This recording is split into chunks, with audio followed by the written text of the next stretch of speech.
ডোমজুর বিধানসভা কেন্দ্রে চামড়াইল মৌচাক ক্লাবের তরফ থেকে রক্তদানের ব্যবস্থা করা হয়েছে।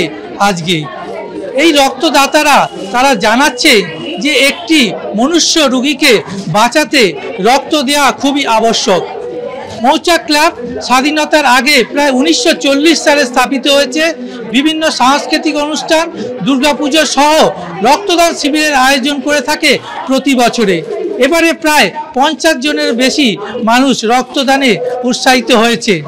মহিলাদের সংখ্যাটাও বেশ অনেক, প্রায় 40% মহিলা এই মৌচাক ক্লাবে রক্তদান শিবিরে তারা রক্ত দিতে আগ্রহী হয়েছে।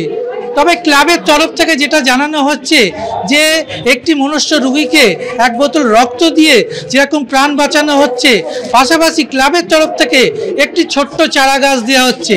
যেভাবে প্রকৃতি দূষণ হচ্ছে সেই দূষণ থেকে মুক্তি করতে একটি গাছ একটি প্রাণ, অর্থাৎ একটি গাছ উপহার হিসেবে মৌচাক ক্লাবের তরফ থেকে তুলে দেওয়া হচ্ছে সকল রক্তদাতাকে।